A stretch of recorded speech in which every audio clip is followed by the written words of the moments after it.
के दिन का एक अहम और हाईलाइटेड इशू ये भी है कि बानी पीटीआई और उनकी अहलिया बुशरा बीबी का जो निकाह है वो गैर शरई गैर कानूनी करार पाया है और अदा करने का हुक्म दिया गया है। सीनियर सिविल जज कुदरतुल्लाह ने इस सारे मामले को सुना है और दौरान इद्दत निकाह का जो केस था उसका मुख्तसर फैसला आज सुना दिया गया है। जबकि गुज़श्ता रोज़ अडियाला जेल में इस केस की 14 घंटे तवील समाअत हुई। बानी पीटीआई और बुशरा बीबी ने कमरा अदालत में 342 का बयान भी रिकॉर्ड करवाया। बानी पीटीआई और बुशरा बीबी को 13 सवालात पर मुश्तमिल एक सवालनामा भी दिया गया था। जबकि कमरा अदालत में मुफ्ती सईद की जो निकाह ख्वां थे उनकी एक वीडियो भी चलाई गई थी, जो गालिबन एक टेलीविज़न को उनका इंटरव्यू है जिसमें वो दो निकाह क्लेम करते हैं। एक उन्होंने 1 जनवरी 2018 को पढ़ाया और दूसरा जो है वो उन्होंने फरवरी का बताया था। जबकि दूसरी तरफ खावर मानिका ने भी बतौर गवाह इस केस में पेश होकर अपना बयान कलमबंद करवाया था। 4 गवाह थे इसके।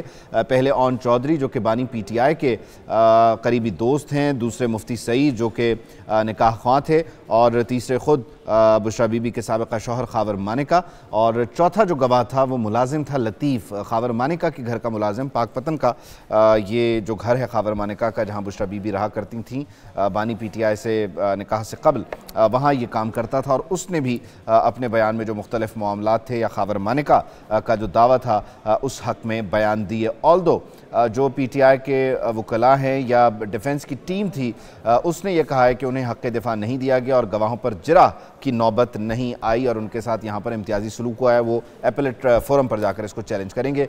इद्दत के दौरान निकाह का यह मामला था और यह आज गैर शरई गैर कानूनी करार पाया है।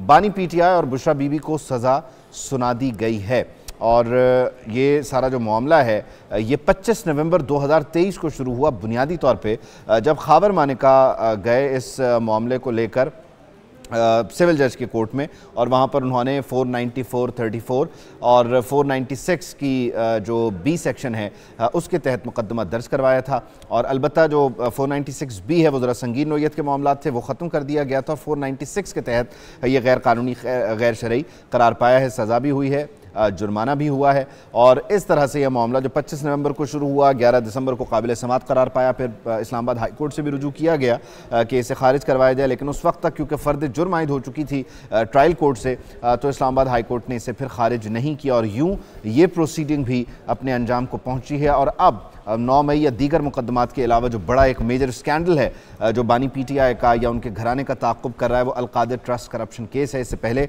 साइफर केस में उन्हें सज़ा हो चुकी है, तो शाखाना में हो चुकी है, इद्दत में निकाह केस का भी फैसला हो चुका है और अब अलकादिर ट्रस्ट करप्शन केस बाकी रह गया है। जबकि रहनुमा पीटीआई बैरिस्टर गौहर ने इद्दत निकाह केस के फैसले को अडियाला जेल के बाहर मीडिया से गुफ्तगू करते हुए मुस्तरद किया।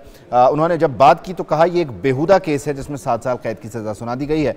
बुशरा बीबी किसी डील के तहत बनी गाला मुंतकिल नहीं हुई। बुशरा बीबी को बनी गाला से वापस अडियाला जेल लाने के लिए भी दरख्वास्त देंगे। तो ये बैरिस्टर गौहर का क्लेम है कि डील कोई नहीं हुई, बल्कि वो चाहते हैं कि बुशरा बीबी अडियाला जेल वापस आए। को जज साहब ने कंसिडर किया कि ये निकाह है, लिहाजा मैं 7 साल की सजा देता हूँ, 5 लाख रुपए की जुर्माना करता हूँ और जुर्माने की आदमी अदायगी में 4 महीने की मी सज़ा देता हूँ। बीबी को रखा है वो घर में, हमारी तो रिक्वेस्ट यही है और हम एप्लीकेशन भी मूव करेंगे कि आपने बीबी को क्यों रखा है बनीगाला में। उसको तो आपने एक कमरे में रखा है, बंद कमरे में रखा है, उसमें से इवन आपने किचन जाने की इजाज़त नहीं है और उसके सारे शीशे भी काले कर दिए और सिर्फ एक ही कमरा छोटा सा उनके लिए रखा है। तो हमारी रिक्वेस्ट भी यही होगी, हम कोर्ट में भी जाएंगे कि उनको बेशक बाप वापस अडियाला ही ले आएँ। तो खैर ये लीगल टीम है बानी पीटीआई की और उनका दावा है कि वो इसको चैलेंज भी करेंगे और ज़ाहिर है ये उनका लीगल राइट भी है। अब ज़रा जो सियासी रस्साकशी है इंतखाबी मौसम में उसकी बात करते हैं। सदर मुस्लिम लीग नून शहबाज शरीफ ने पीटीआई हुकूमत पर तनकीद की है और उनके ज़माने इक़्तिदार पर तनकीद करते हुए कहा कि गुज़श्ता हुकूमत ने हमारे मनसूबे ख़त्म कर दिए। 2017 में साजिश के तहत नवाज शरीफ की हुकूमत ख़त्म की गई। नवाज शरीफ के दौर में करप्शन कम हुई, यानी वो जो 16 महीने में अभी आया है इंडेक्स नया, उसके मुताबिक जो करप्शन कम हुई है उसका क्रेडिट वो नवाज शरीफ को दे रहे हैं। अगर गरीब आवाम की मेहनत की कमाई से अगर आवाम की खुशहाली के लिए कोई भी हुकूमत लगाती है तो फिर उस अच्छे मंसूबे को आगे लेकर चलना चाहिए। लेकिन इसके मुकाबले में जो पिछली हुकूमत आई उसने नवाज शरीफ के एक एक मंसूबे को इंतहाई बेदर्दी से खत्म किया, लेकिन नवाज शरीफ ने तरक्की और खुशहाली के मंसूबों के साथ साथ करप्शन के ऊपर एक कारी ज़रब नवाज शरीफ लगाता रहा। खैर, शहबाज शरीफ की गुफ्तगू है और जो गुज़श्ता हुकूमत है उससे मुतालिक उन्होंने तनकीद किया। गुजरांवाला का स्टेज था, जना स्टेडियम था, ये ग्राउंड था कि जहाँ पर पंडाल सजाया गया, खुर्रम दस्तगीर यहाँ पर देखे गए। इसके अलावा स्टेज पर मियाँ मोहम्मद नवाज शरीफ मौजूद थे, साथ ही साथ मरीम नवाज़ ने भी यहाँ पर ख़िताब किया और उन सब का यही कहना था कि हमसे पहले जो थे उन्होंने जो है वो काम ख़राब किया। और साथ ही साथ नौजवानों को भी उन्होंने कहा कि नौजवान दो तरह के हैं, वो जो हमारे जलसों में आते हैं जो बड़ों का एहतराम करते हैं, और एक वो कि जो बड़ों के साथ जो है वो बदसलूकी करते हैं या उनकी बात को नहीं मानते हैं। और इस तरह से ये जलसा अपने इख्तिताम को पहुँचा। अब हम जो इंतखाबी गहमा गहमी है उसको ज़रा देख लेते हैं, समझ लेते हैं कहाँ क्या हो रहा है, इसको जानने की कोशिश करते हैं। हमें बताया जा रहा है कि इस वक्त इस्लामाबाद में गुफ्तगू हो रही है। इस्लामाबाद आपको लेकर चलते हैं कि जहाँ पर मामलात हैं। इस्लामाबाद में है कौन? गुलाम मुर्तज़ा हमें ज्वाइन कर रहे हैं। हाँ जी, ब्यूरो चीफ़ है हमारे गुलाम मुर्तज़ा। गुलाम मुर्तज़ा, आपकी तरफ आ जाते हैं। सुबह से हम अनवर से बात कर रहे हैं और 47 को हम समझ चुके हैं। आप ज़रा ओवरऑल जो मामलात हैं उसकी तरफ निशानदेही कीजिए कि क्या सूरत हाल इस वक्त है। नून लीग की वापसी और वो जो PTI की जानिब से यहाँ पर एक क्लेम था असद उमर की सीट की सूरत, वो किस हद तक मामलात अभी न्यूट्रलाइज हुए हैं, तगड़ा कौन है, और नून लीग अपना जो हिस्सा है उसे क्लेम करने में, रीक्लेम करने में किस हद तक कामयाब नज़र आ रही है आपको? जी अवैध, जिस तरह से आप ओवरऑल सिनेरियो जो है वो पूछ रहे हैं, ओवरऑल सिनेरियो तो ये है कि पाकिस्तान मुस्लिम लीग नवाज़ 2 हलकों से तो अपने कैंडिडेट्स को क्लियर करार दे रही है। अच्छा। और जो तीसरा हलका जो इस वक्त मैं यहाँ पे मौजूद हूँ 48 में 48 जो है यहाँ इस्तेहकाम पाकिस्तान पार्टी को दिया गया था ये हलका, और ये राजा खुर्रम नवाज़ हैं जो कि पाकिस्तान तहरीक इंसाफ के मेंबर कौमी असम्बली थे गुज़िश्ता इंतखाबात में। और अब इस जगह पे तकरीबन जो जितने इलाके हैं उनमें, क्योंकि ये देहात का एरिया है, इसमें चरा है, तरलाई है और इसके साथ सिहाला और बाकी जो एरियाज़ हैं सब देहात हैं। ये कोटली सतियाँ की हदूद तक ये एरिया जो है वो जाता है। और यहाँ पे बाराको से आगे जाके जहाँ पे नेवल एनकरेज है वहाँ से ये शुरू हो जाता है ये हल्का 48। तो यहाँ पे सूरत हाल जो हमें नज़र आ रही है, लोग पाकिस्तान तहरीक इंसाफ को वोट भी करना चाह रहे हैं। अच्छा। और वो उनकी स्ट्रेटजी भी नज़र आ रही है, और ये कि खामोशी से जाएंगे, वोट कास्ट करेंगे, लड़ाई नहीं करेंगे, इस तरह की बातें जो है वो सुन रहे हैं हम। दूसरा जो है वो पाकिस्तान मुस्लिम लीग नवाज़ का वोट है, बिल्कुल खुला वोट है। वो इससे पहले भी, क्योंकि पाकिस्तान मुस्लिम लीग नवाज़ यहाँ से मेंबर कौमी असम्बली रहे हैं उनके, और अभी भी जिनसे हमारी बात होती है वोटर्स के साथ, जो सर्वे अवामी कंडक्ट किया गया था उसमें भी बहुत सारे लोग जो हैं पाकिस्तान मुस्लिम लीग नवाज़ को वोट दे रहे हैं। उसमें वजूहात जो है वो जाहिर है कि एक तो ये है कि सब लोगों को कह रहे हैं सब लोग कि पाकिस्तान मुस्लिम लीग नवाज़ जो है वो आने वाली जो है विनिंग पार्टी है, तो वो हुकूमत फॉर्म करेगी। तो इस वजह से भी लोगों का रुझान जो है इस तरफ है। पाकिस्तान पीपल्स पार्टी के जो यहाँ उम्मीदवारान हैं, एक राजा परवेज़ अशरफ के भाई हैं, राजा इमरान अशरफ हैं, और एक सिब्त हैदर जो है, सिब्ती शाह जिन्हें कहा जाता है, वो हैं। लेकिन उनका हमेशा से हमने ये देखा है कि पाकिस्तान पीपल्स पार्टी यहाँ कभी भी तकरीबन 6, 7, 8 हज़ार 10 हज़ार वोट से ज़्यादा वोट लेने में कामयाब नहीं हो सकी है, सिवाय नैयर हुसैन बुखारी एक दफ़ा जो है मेंबर कौमी असम्बली यहाँ से बने थे, यही वो हल्का था जहाँ से वो बने हैं। लेकिन उसके बाद कभी आज तक हमें Pakistan Peoples Party remarkable vote जहाँ लेती है नजर नहीं। इसमें एक चीज़ गुलाम मुर्तज़ा, ये आपने जो बताई है कि बुनियादी तौर पर जो एक पार्टी है जिसके पास आज़ाद उम्मीदवार हैं और बल्ले का निशान भी नहीं है, वो उसका वोटर कहते हैं कि हम जाएंगे, झगड़ा नहीं करेंगे, वोट डाल देंगे। लेकिन इलेक्शन डे इतना सादा होता नहीं है। आप क्योंकि फील्ड पे होते हैं, कवर करते हैं, उस दिन वो पोलिंग एजेंट्स कहाँ से आएंगे, वो तंजीमी सतह पे आपको इतने मोबिलाइज नज़र आ रहे हैं, या सिर्फ वो वोटर अपनी इंडिविजुअल कैपेसिटी में क्लेम करता है कि मैं जाऊँगा वोट डाल के आ जाऊँगा, और उसे लगता भी है कि वोट फिर निकल भी आएगा बाहर? बिल्कुल, जो हम देख रहे हैं वो इसी तरह की सूरत हाल है कि जो लोग वोट कास्ट करना चाहेंगे या चाह रहे हैं, वो यही कह रहे हैं कि हमें पता है कि हमने किसको वोट देना है। और हम उनको वोट करेंगे। और वो ये भी कह रहे हैं वोटर्स बहुत सारे कि हमें इस बात से कोई गरज नहीं है कि वहाँ कोई पोलिंग एजेंट है या नहीं है। हम 8300 पे मैसेज करेंगे, हमारा वोट नंबर आ जाएगा, हम वोट डालने जाएंगे और खामोशी से वोट डाल के वापस आएंगे। तो इस तरह की जो वोटर्स जो हैं वो इस तरह के इजहार ख्याल कर रहे हैं। हमारे सर्वे में भी इस तरह की बात हुई है। और यहाँ पे एक और अहम फैक्टर है, दो हलकों से 47 और 48 में मुस्तफ़ा नवाज़ खोकर जो हैं वो आज़ाद उम्मीदवार की हैसियत से खड़े हैं। और इनके जो वोटर्स हैं वो वोटर्स तो मौजूद हैं क्योंकि इनके आबाओ अजदाद भी इस 47 से मेंबर कौमी असम्बली बनते रहे हैं, और तो इनका असर एक हद तक है यहाँ। लेकिन अब सूरत हाल जो है वो आज़ाद होने की वजह से ये वोट किसका तोड़ेंगे, क्या पाकिस्तान मुस्लिम नवाज़ का वोट तोड़ेंगे या पाकिस्तान तहरीक इंसाफ का तोड़ेंगे, तो ये सूरत हाल जो है वो अभी 8 फरवरी तक जो है वो वाजे होगी, क्योंकि राब्ते हर जगह किए जा रहे हैं। लेकिन ये खामोश वोटर हो गया है पाकिस्तान तहरीक इंसाफ का। पाकिस्तान नून लीग का जो वोट है पाकिस्तान मुस्लिम लीग नवाज का, अच्छा गुलाम मुर्तज़ा, जिस तरह से आप बता रहे हैं कि पाकिस्तान तहरीक इंसाफ का जो वोटर है बड़ा खामोश वोटर हो गया है, तो ये तूफान से पहले की खामोशी तो नहीं लग रही? देखिए, बिल्कुल ऐसा कहा जा सकता है कि जो लोग घरों से निकलें और वो वोट डालना चाहें वोट डालेंगे। तो स्ट्रेटजी हमें यही नज़र आ रही है कि लोग जो हैं वो ज़्यादा शोर या शराबा नहीं, बल्कि आज अभी एक जलसा जिस जगह मैं खड़ा हूँ यहाँ पाकिस्तान पीपल्स पार्टी के उम्मीदवार जो हैं उनका यहाँ पे जलसा था, और जिन लोगों ने उस जलसे का एहतमाम किया था उनके लोग हमारे साथ यहाँ मौजूद थे। हमने उनसे पूछा कि आप पीपल्स पार्टी को वोट कर रहे हैं? उन्होंने कहा पीपल्स पार्टी को तो वोट नहीं कर रहे, हम खान को वोट कर रहे हैं। अच्छा, हम पाकिस्तान तहरीक इंसाफ को वोट कर रहे हैं। तो इस तरह की भी जो सूरत हाल है वो है कि लोग जाहिरन जब उनसे पूछा कि आप खुल के क्यों नहीं कर रहे हो, कहते डर लगता है। ग्राउंड पे मौजूद हैं, मुख्तलिफ हलकों से हमें सूरत हाल भी बताते हैं, जिस तरह से हम दीगर शहरों में देख रहे हैं कि जो इंतखाबी कैंपेन है वो ज़ोरों शोर से जारी है और एक बड़ा ज़बरदस्त सा इंतखाबी मौसम बनता हुआ नज़र आ रहा है। तो शहरी इक़्तिदार का मौसम इंतखाबी लिहाज से कैसा है? ये बिल्कुल ये एक जिम्मेदाराना तज़िया मैं करूँगा कि सिवाय चंद महलों के जो कि मशहूर सन जगह हैं, मैं अगर बात करूँ 46 की तो हमें गोलड़ा है और कराची कंपनी है। इन दो जगहों के अलावा मैंने कहीं पे भी कोई ऐसा जो लोगों का जम्मे गफ़ीर है वो नहीं देखा, ना ही लोगों को कोई दिलचस्पी है।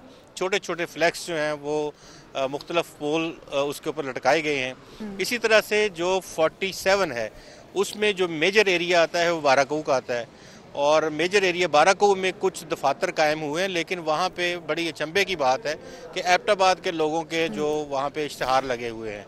और इसी तरह से जो तरामड़ी है और जो जिस एरिया में मैं मौजूद हूँ बाराकू से आगे तरलाई वाली साइड पे, तो यहाँ नेवल एनकरेज और बाकी इस साइड पे भी यहाँ पे भी कोई माहौल जिस तरह एक गहमा गहमी होती थी, कोई चाय चल रही है, अच्छा, कहीं खाने चल रहे हैं, कहीं गुलाम मुर्तज़ा, जिस तरह से आपके पीछे का हमें ठंडा माहौल नजर आ रहा है, अभी तक शहर इक़्तिदार का माहौल ओवरऑल ऐसा ही है।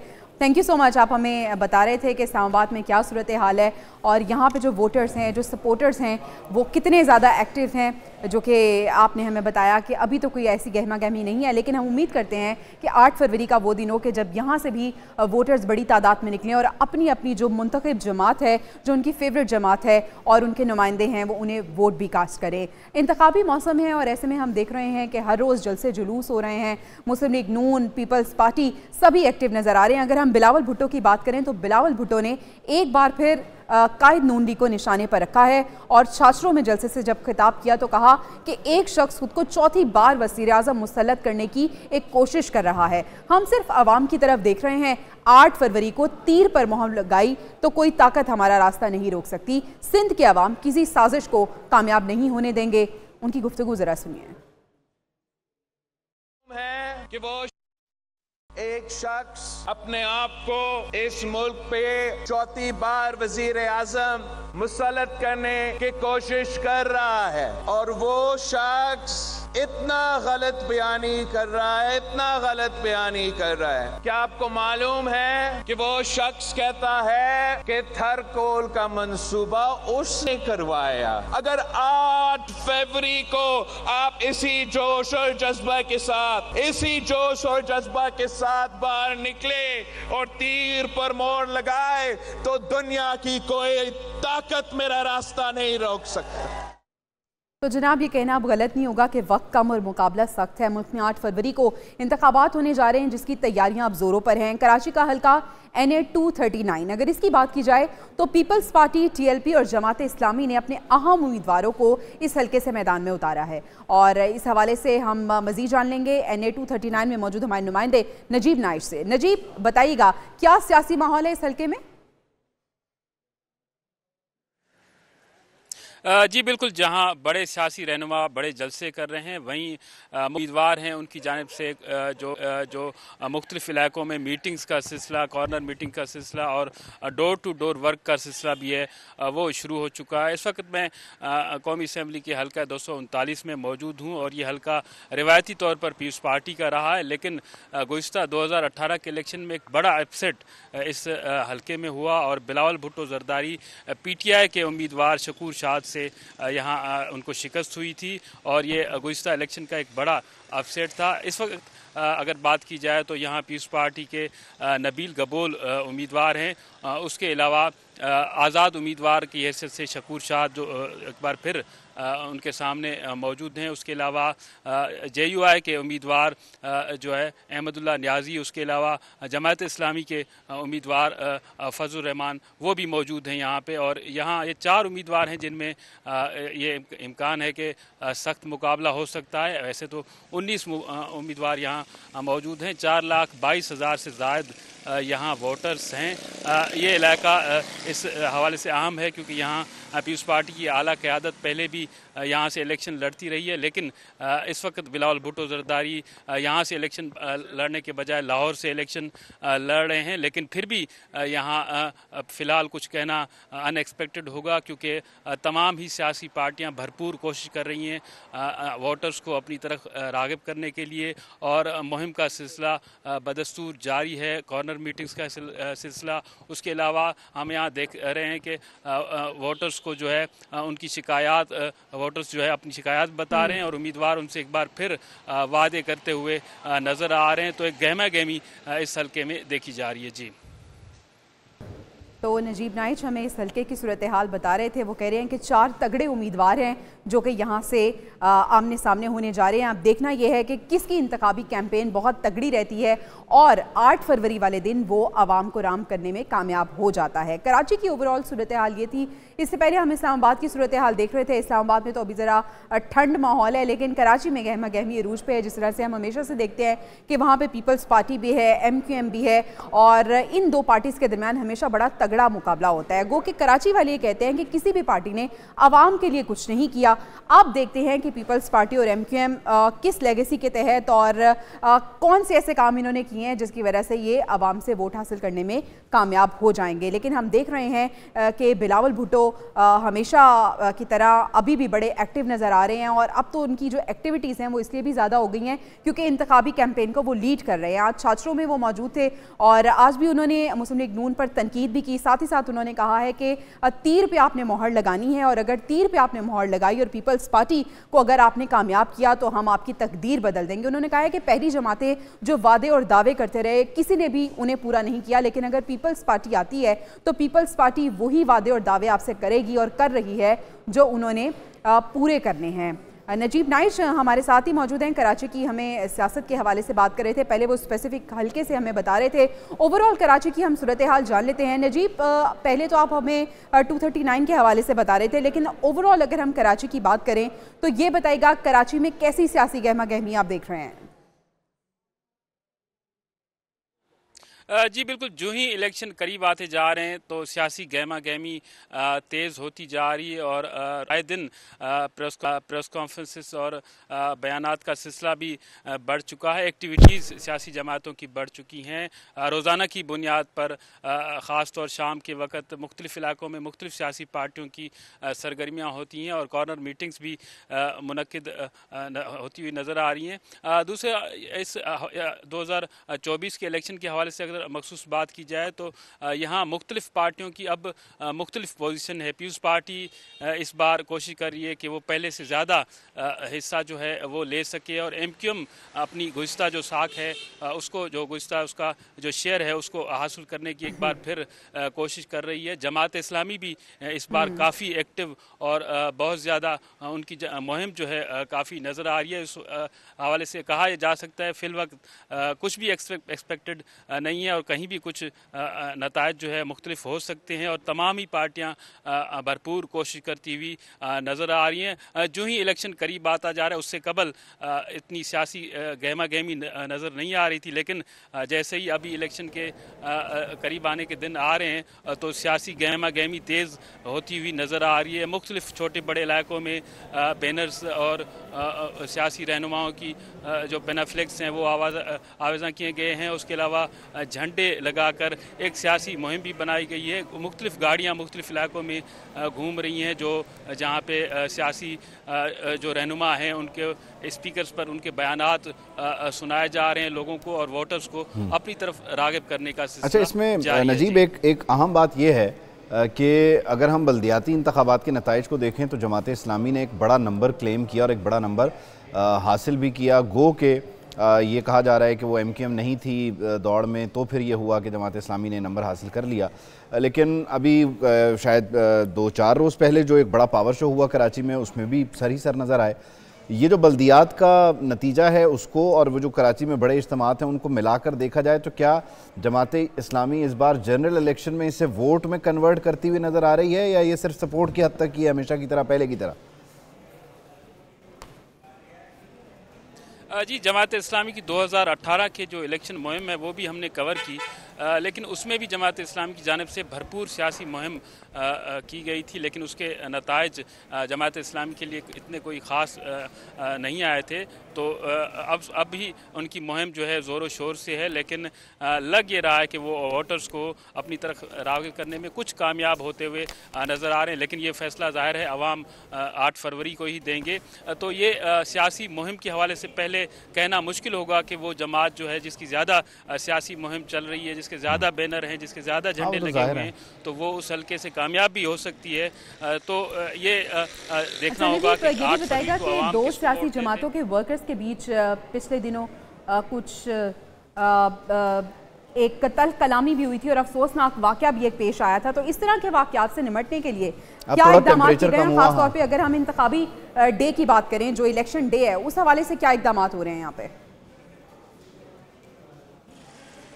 जी, हुकूमत की सिक्योरिटी जो है वो यहाँ कमज़ोर नज़र आ रही है। इलेक्शन कमीशन के हवाले से अगर कोई वाक़या होता है तो उसके हवाले से फ़ौरी तौर पर मीडिया रिपोर्टर्स को नोटिस के हवाले से आगाह किया जाता है कि इलेक्शन कमीशन ने इस मामले का नोटिस ले लिया है, लेकिन उससे आगे उस नोटिस से आगे कुछ नहीं होता और यही वजह है कि वाक़यात बढ़ रहे हैं। हुकूमत अपनी रिट जो है वो कायम करते हुए नज़र नहीं आ रही और मुख्तलिफ जो मीटिंग्स होती हैं, कॉर्नर मीटिंग्स होती हैं, उनको सिक्योरिटी फराम करना भी यकीनन हुकूमत का काम है, लेकिन अगर वहाँ वो नहीं होती तभी ये वाक़यात जो हैं पैदा होते हैं। और इस इलेक्शन में हम देख रहे हैं कि तमाम सियासी पार्टियां तमाम ही इलाकों में जो है वो सरगर्मियां कर रही हैं। इससे कबल ऐसा कुछ एरियाज ऐसे होते थे जहाँ मखसूस पार्टियां ही सियासी, तो अभी फिलहाल ये एक लूप होल लग रहा है और हम उम्मीद करते हैं कि इस पे यकीनन ध्यान दिया जाएगा क्योंकि सिक्योरिटी खासी इंपॉर्टेंट है और इम्पॉर्टेंट फैक्टर है। बहुत शुक्रिया नजीब नाइश, आप हमें ओवरऑल कराची की सूरत हाल के बारे में बता रहे थे, कराची के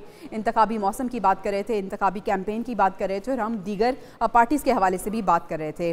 जनाब, अभी पीपल्स पार्टी के रहनुमा जो सईद गनी हैं, उन्होंने इंतखाबात के पुरअमन इनेकाद का मुतालबा किया है और कहा है कि जो कराची के बासी हैं उन्हें खौफजदा करने की साजिश की जा रही है। हालात काबू में ना हुए तो 8 फरवरी को फसादात का अंदेशा है उनकी जानिब से, ये भी कहा गया है। पीपल्स पार्टी के कारकुनों के जख्मी होने की FIR भी दर्ज नहीं हो सकी और तसादुम के जो वाक़यात हैं उनको अगर ना रोका गया तो बड़ा नुकसान हो सकता है। उनकी गुफ्तगू सुनिए। तो हम तो ये कतई नहीं चाहते एक ऐसा शहर जिसपे दहशतगर्दी उरूज पे थी, जिसकी शनाख्त दुनिया में ये थी कि दहशतगर्दों का शहर है, जब वहाँ पुलिस की, फौज की, रेंजर्स की, शहरियों की बड़ी कुर्बानियों के बाद जाके हालात इस काबिल हुए कि दहशतगर्दों की कमर टूटी।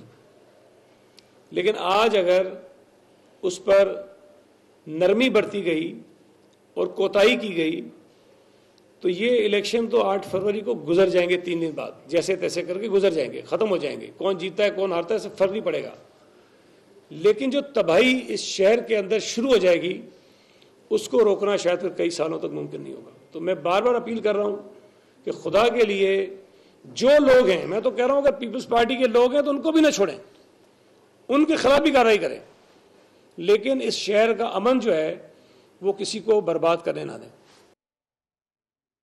शहर का अमन बरकरार रखा जाए, सईद गनी की जानिब से कहा जा रहा था। MQM के रहनुमा मुस्तफ़ा कमाल भी गुफ्तगू कर रहे थे। उन्होंने कहा है कि पीपल्स पार्टी से निजात के लिए सबको एक प्लेटफॉर्म पर आना होगा।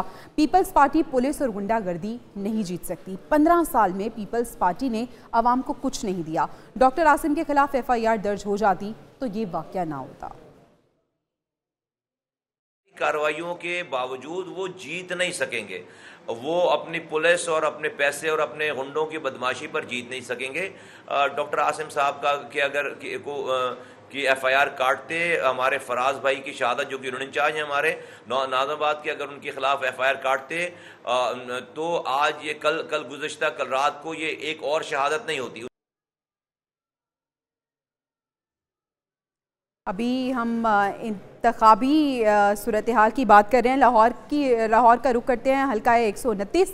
हम मुख्तलिफ हल्कों का विज़िट भी कर रहे हैं और हमारे जो नुमाइंदगान हैं वो हमें सूरत हाल भी बता रहे हैं। अरसलान हैदर वहाँ पे हमारे साथ मौजूद हैं। अरसलान, बताइएगा इस हल्के में कौन सी अहम उम्मीदवार हैं जो आमने सामने हैं, किन के दरमियान कांटेदार मुकाबला होने जा रहा है, और ओवरऑल इस हल्के की सूरत हाल से आगाह करें।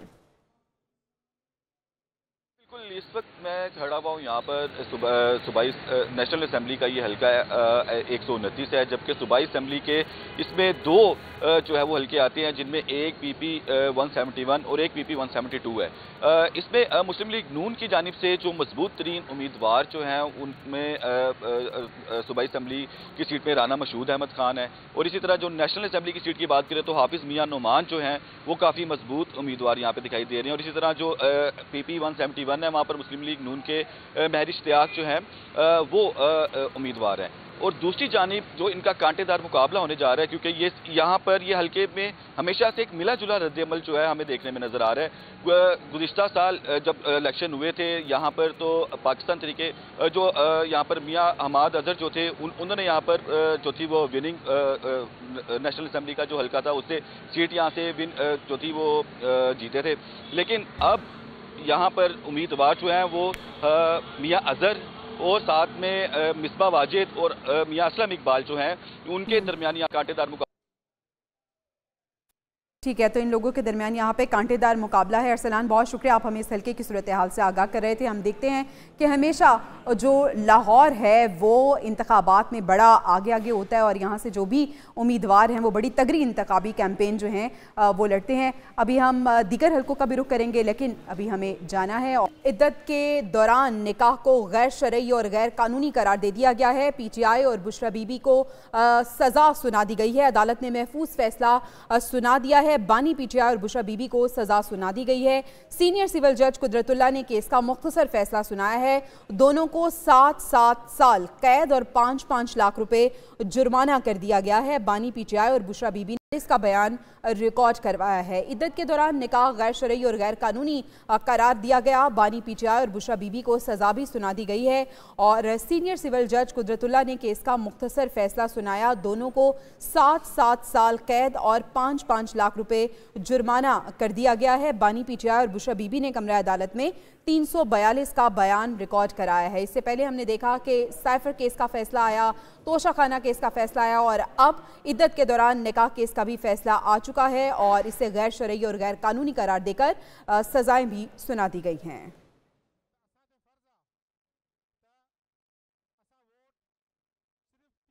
रहनुमा पीटीआई बैरिस्टर गौहर ने इद्दत निकाह केस के फैसले को मुस्तरद कर दिया है। अडियाला जेल के बाहर मीडिया से गुफ्तगू करते हुए उनकी जानिब से ये कहा गया है कि ये एक बेहुदा केस है और 7 साल कैद जिसमें सुनाई गई है। बुशरा बीबी किसी डील के तहत बनी गाला मुंतकिल नहीं हुई हैं। उनकी गुफ्तगू सुनिए।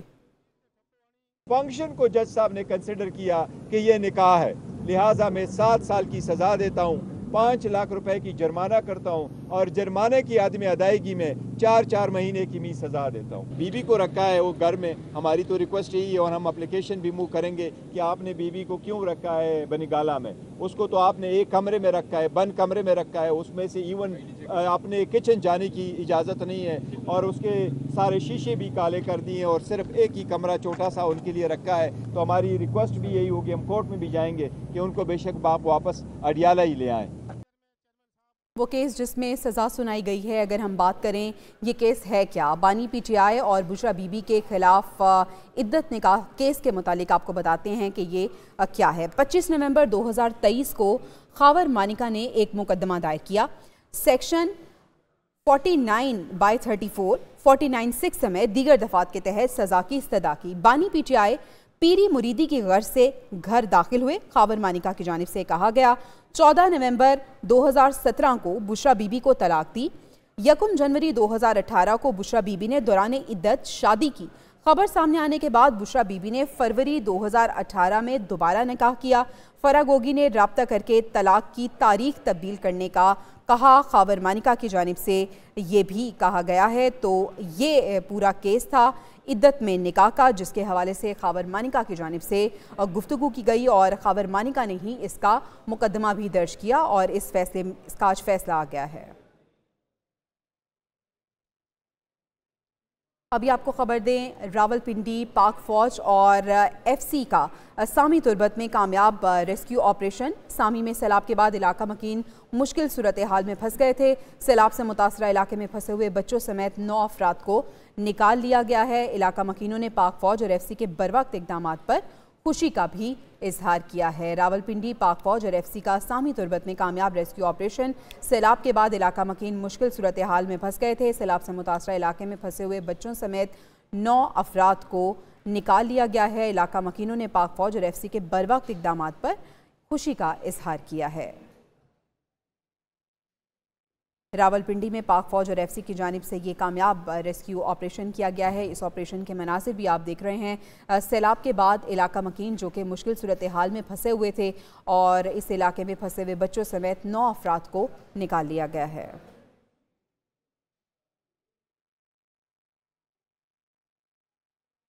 कुछ बात हो जाए आम इंतखाबात 2024 की, तो जिसमें माहौल इस वक्त गर्म है। कायद नून लीग नवाज शरीफ ने बानी पीटीआई को आड़े हाथों ले लिया और कहा कि ये धरने दे रहे थे और हम बिजली के कारखाने बना रहे थे।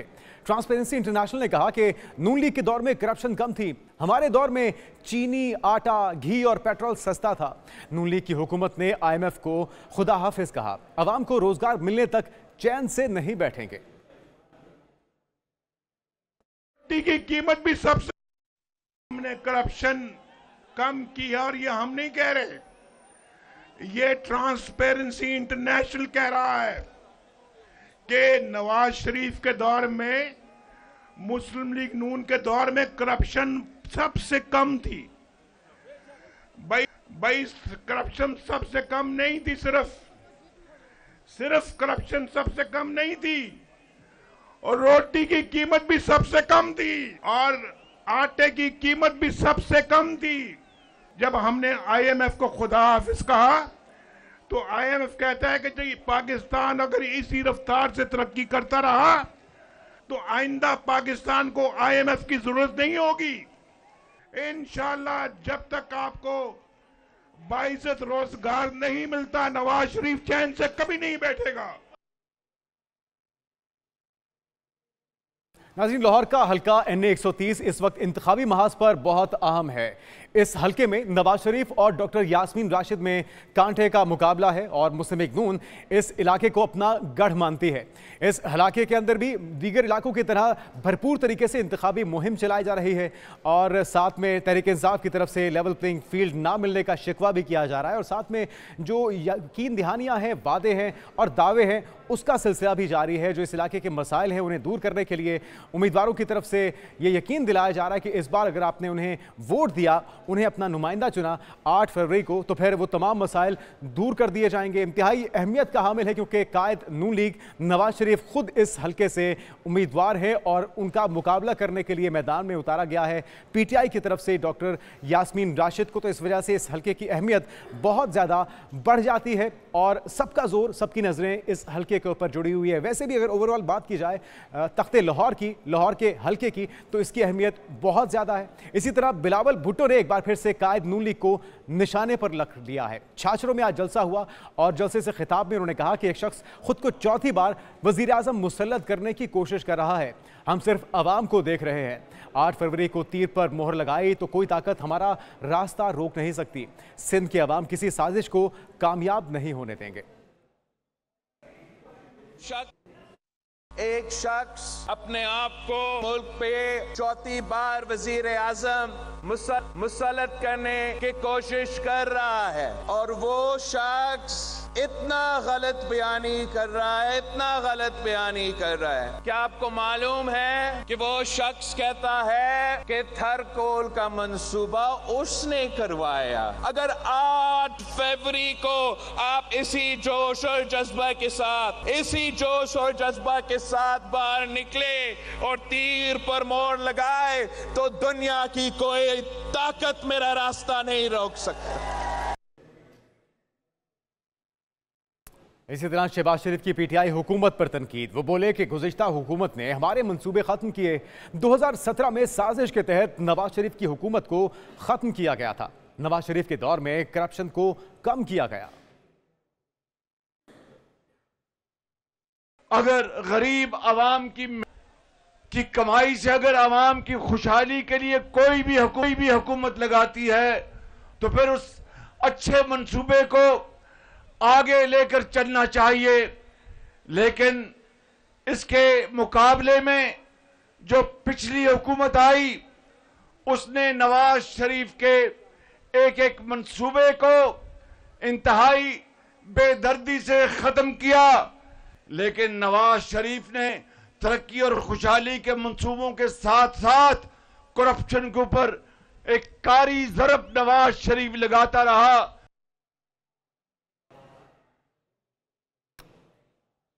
MKM रहनुमा मुस्तफ़ा कमाल का कहना था कि पीपल्स पार्टी से निजात के लिए सबको एक प्लेटफॉर्म पर आना होगा। पीपल्स पार्टी पुलिस और गुंडागर्दी से ये इलेक्शन जीत नहीं सकती। 15 साल में पीपल्स पार्टी ने आवाम को कुछ नहीं दिया। डॉक्टर आसिम के खिलाफ FIR दर्ज हो जाती तो ये वाकया ना होता। इन सारी कार्रवाइयों के बावजूद वो जीत नहीं सकेंगे। वो अपनी पुलिस और अपने पैसे और अपने गुंडों की बदमाशी पर जीत नहीं सकेंगे। डॉक्टर आसिम साहब का कि अगर कि FIR काटते हमारे फराज भाई की शहादत, जो कि यूनियन इंचार्ज हैं हमारे नाज़ाबाद के, अगर उनके खिलाफ FIR काटते तो आज ये कल गुज़िश्ता कल रात को ये एक और शहादत नहीं होती। एक बार फिर से बात कर लेते हैं लाहौर के हल्का NA 130 की। इस वक्त इंतखाबी महाज पर इसकी अहमियत बहुत ज़्यादा बढ़ चुकी है और इस हल्के में नवाज शरीफ और डॉक्टर यास्मीन राशिद में कांटे का मुकाबला है। मुइन जुबैरी हमारे नुमाइंदे इस हल्के की सूरत हाल से आगाह करेंगे। मुइन, बताएगा, इस हल्के की अहमियत तो वैसे ही बहुत बढ़ जाती है जब कायद नून लीग और PTI की डॉक्टर यास्मीन राशिद मदे मुकाबिल हैं। मसाइल क्या हैं इस हल्के के और उन्हें दूर करने के लिए क्या इस वक्त यकीन दहानियाँ की जा रही हैं? जी बिल्कुल, आपने जैसा कि बताया कि पाकिस्तान में बड़ी अहमियत हल्का है क्योंकि नवाज शरीफ के जो मुस्लिम लीग नून के जो कायद है नवाज शरीफ, वो इस हल्के से इंतखाब लड़ने जा रहे हैं और ये हल्का जो है वो हमेशा से ही नून लीग का गढ़ साबित रहा है। 2013 में डॉक्टर यास्मीन राशिद का मुकाबला कायद मुस्लिम लीग नून से हुआ, तो उस वक्त भी मुस्लिम लीग नून के कायद इस हल्के से जीते। उसके बाद जब 2017 में नवाज शरीफ को नाअहल किया गया, उसके बाद बेगम कलसूम नवाज ने डॉक्टर यास्मीन राशिद का यहाँ से मुकाबला किया, तब भी मुस्लिम लीग नून की जो उम्मीदवार है बेगम कलसूम नवाज वो इस हल्के से जीती। फिर 2018 का इंतखाब हुआ तो जो वहीद आलम है मुस्लिम लीग नून के, उन्होंने डॉक्टर यास्मीन राशिद को शिकस्त दी। तो ये हल्का जो है वो हमेशा से नून लीग का गढ़ रहा है। अब नवाज शरीफ का मुकाबला है पीटीआई की हिमायत याफ्ता उम्मीदवार डॉक्टर यास्मीन राशिद से।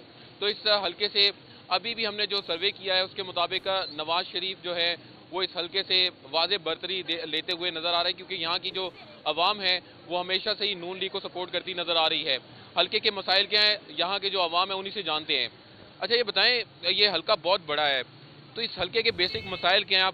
आपका जो उम्मीदवार यहाँ से जीतेगा, आपने नवाज शरीफ को सपोर्ट करने के लिए स्टिकर भी लगाया है, तो क्या बेसिक मसाइल हैं जो आप कहेंगे ये एड्रेस किए जाएँ? पहले देखिए भाई, सबसे पहले ये कि 2017 में बेगम कलसूम नवाज साहिबा मरहुमा जो इलेक्शन जीत गई थी यास्मीन राशिद के मुकाबले में। मोइन, आपने गुफ्तगू की है हल्के के अवाम से और उनके जज्बात हमारे नाज़रीन तक पहुंचाए हैं। मुकाबला सख्त होगा और देखना यह है कि 8 फरवरी को इस हल्के के अवाम कितनी बड़ी तादाद में पोलिंग स्टेशंस का रुख करते हैं और अपने उम्मीदवार का चुनाव करते हैं। आपका बहुत शुक्रिया मोइन। जल्द से जुलूसों का, मेल मुलाकातों का और रैलियों का सिलसिला जारी है। इसी तरह पाकिस्तान का नुकसान करने वाली वायरल बीमारी हमेशा के लिए ख़त्म हो गई। इन ख्यालात का इजहार आज मरीम नवाज ने गुजरांवाला में जलसे के दौरान किया और खूब गर्जी बरसी। बोली कि नवाज शरीफ चौथी मरतबा मुल्क के वज़ीर आज़म बनेंगे। एक शख्स ने 1 करोड़ नौकरियां देने का वादा किया था। 8 फरवरी को नून लीग गुजरांवाला में क्लीन स्वीप करेगी। जो वायरल बीमारी पाकिस्तान में, उसको सबसे पहले गुजरांवाला ने मार भगाया था और अब वो अल्लाह के फजल से वो वायरल बीमारी, जो वायरल इन्फेक्शन थी, पिछले 5-7 साल रही लेकिन आपका बहुत नुकसान करके चली गई। इंशाल्लाह हमेशा के लिए खत्म हो गई अब। और किसी ने आपसे झूठा वादा किया था कि 1 करोड़ नौकरियां दूंगा, नहीं दी, लेकिन मैं आज गुजरांवाला के इस मैदान को गवाह बनाकर कहती हूं कि नवाज शरीफ ने अगर आपसे वादा किया है कि 1 करोड़ नौकरियां देगा तो देगा इंशाअल्लाह ताला। 9 फरवरी को जो सूरज तलू होगा वो इंशाअल्लाह ताला गुजरांवाला की तरक्की और पाकिस्तान की तरक्की की नवीद लेकर आएगा। मरीम नवाज का खिताब आपने मुलायजा किया। इसी तरह 8 फरवरी को साफ शफाफ इलेक्शन के लिए वाफिर वसाइल मौजूद हैं। तमाम इंतजामात मुकम्मल कर लिए गए हैं। निगरान वज़ीर इत्तलात मुर्तज़ा सुलंगी ने न्यूज़ कॉन्फ्रेंस की, जिसमें उन्होंने कहा कि सिक्योरिटी को 3 हिस्सों में तकसीम किया गया है। पहले हिस्से में पुलिस, दूसरे में रेंजर्स और FC एहलकार सिक्योरिटी के फ़राइज़ सरअंजाम देंगे। सिक्योरिटी की तीसरी टियर पाक आर्मी के पास होगी।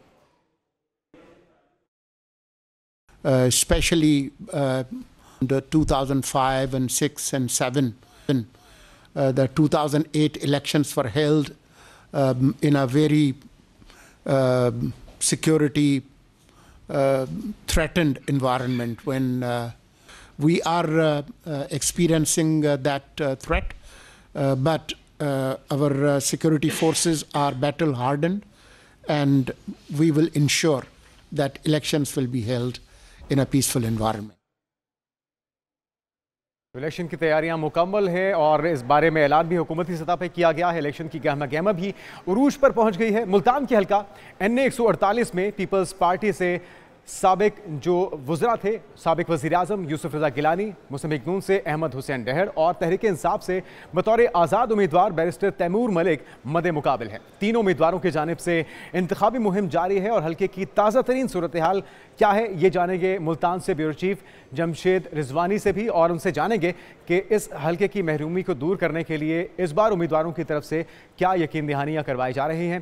तो मुल्तान का हल्का है NA 148, यहाँ पे पीपल्स पार्टी से साबिक वज़ीर आज़म यूसुफ रज़ा गिलानी है, मुस्लिम लीग नून से अहमद हुसैन डहड़ हैं और तहरीक इंसाफ के उम्मीदवार की बात की जाए तो बतौर आज़ाद उम्मीदवार उन्होंने इस बार इंतखाब में हिस्सा लिया है। बैरिस्टर तैमूर मलिक, ये तमाम तगड़े उम्मीदवार मद मुकाबिल हैं, तो इस हल्के की अहमियत बहुत बढ़ जाती है। तीनों उम्मीदवारों की जानिब से इंतखाबी मुहिम ज़ोरों से जारी है, डोर टू डोर कैंपेन भी चलाई जा रही है और ये कोशिश की जा रही है कि अपने जो अवामी राब्ता मुहिम है उसे बहुत ज़्यादा बढ़ाया जा सके, अवाम के साथ अपने ताल्लुक़ को बढ़ाया जा सके और उन्हें ये यकीन दिलाया जा सके कि इस बार वो तमाम वादे पूरे होंगे जो कि पिछले एतवार में पूरे नहीं हो सके थे। पीपल्स पार्टी के कैंडिडेट हैं साबिक वज़ीर आज़म यूसुफ रज़ा गिलानी और अहमद हुसैन डहड़ हैं नून लीग की तरफ से, जबकि तहरीक इंसाफ के आज़ाद उम्मीदवार बैरिस्टर तैमूर मलिक हैं जो कि भरपूर तरीके से अपनी इंतखाबी मुहिम इस हल्के में चलाए हुए हैं और उनका ये कहना है कि वो तमाम परेशानियां, मुश्किलात जो कि पिछले एतवार में पूरी नहीं हो सकी, उन्हें इस बार दूर किया जा सकेगा और इस बात को यकीनी बनाया जाएगा। इसी तरह से चौधरी सज्जाद से रब्ता करते हैं जहां पे NA57 रावलपिंडी का ये हल्का है और यहां पे भी गहमा गहमी भरपूर तरीके से जारी है। उनसे जानते हैं कि उनके पास इस हल्के से मुतल्लिक क्या अपडेट है। बताएगा कि इस वक्त रावलपिंडी में कैसा माहौल देख रहे हैं और NA57 के अंदर कौन कौन से उम्मीदवार मैदान में हैं। जी बिल्कुल, इस वक्त मैं NA57 रावलपिंडी का बहुत बड़ा हल्का है, कैंट का इलाका है। यहाँ पर इसके अगर हल्कों की अगर हम बात करें तो इसके हल्के जो हैं इसमें कोट जब्बी है और उसके साथ साथ झंडा चीची है, फिर ढोक काला खां और ढोक मुश्तियाँ जो है इस इलाके का हिस्सा है। और इसके साथ देखा जाए तो यहाँ पर आज़ाद उम्मीदवार चौधरी अदनान जो है, जो इससे पहले साबका जो उनका रिकॉर्ड है वो PTI से थे, अब PTI से नाराजगी के बाद उन्होंने यहाँ से दोबारा आज़ाद उम्मीदवार होने के हैसियत से इलेक्शन लड़ने का हिस्सा लिया। और उसके साथ साथ अगर हम बताएं पाकिस्तान मुस्लिम लीग नून की अगर बात की तो यहाँ पर बैरिस्टर दानियाल अजीज जो है वो मुस्लिम लीग नून की तरफ से इलेक्शन लड़ रहे हैं।